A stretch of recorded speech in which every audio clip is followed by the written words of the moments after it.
All right, and my colleague Mark Namaswa is at the JKIA, the Jomo Kenyatta International Airport, covering the arrival of the first batch of the ballot papers for the presidential election next Thursday. And let's just link up with him live right now. And good evening to you, Mark. Talk to us about how that took place and the procedure, what is happening now at the airport. Now, Sharon, at the moment we are having the cargo getting offloaded from the Etihad Airlines plane. We are told that the plane touched down at around 8:30 p.m. tonight.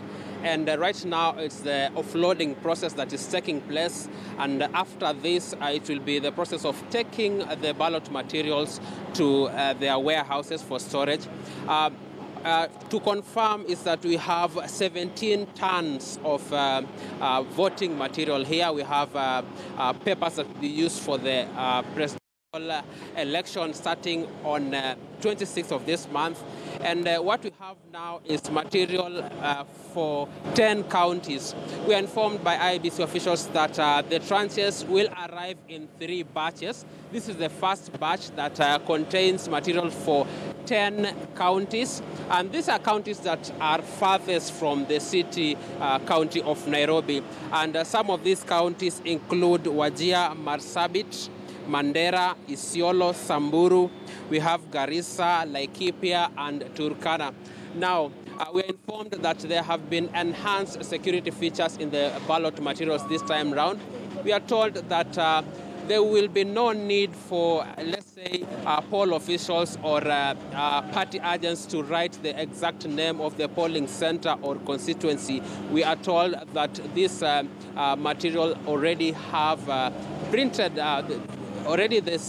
printed out indication where the materials are heading to, right up to the polling centers. We also told that as opposed to what happened on August 8th, the booklets will be in leaves of 30, not the previous 50. This is to reduce wastage of paper. And we also told that Al Ghurair officials have put in place measures in order to destroy any poll materials or voting materials that get damaged or spoiled votes. So every spoiled vote will be shredded right at the polling center.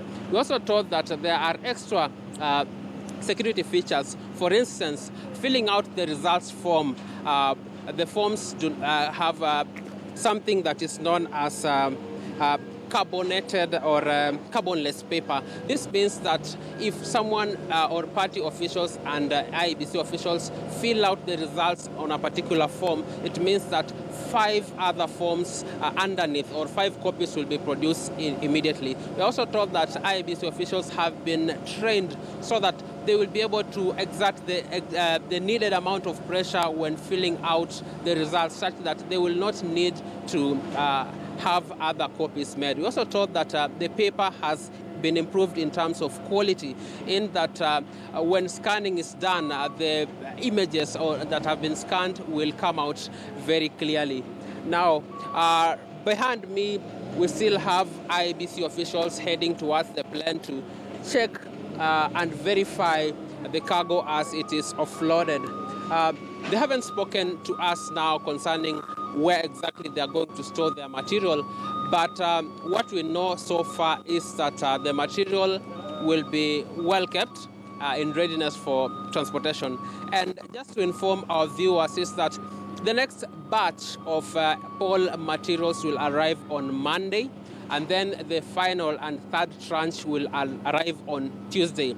Now, this first batch, as I said earlier on, has 10 counties in consideration. And then the next batch that will arrive on Tuesday will give us 22 counties. And finally, we'll have 15 counties on the last date, that is on Tuesday. Back to you, Sharon. All right, many thanks. Mark Namaswa there at the Jomo Kenyatta International Airport, where the first batch of the presidential poll ballot papers has just arrived. 2 more batches to come in the next week ahead of the Thursday repeat poll.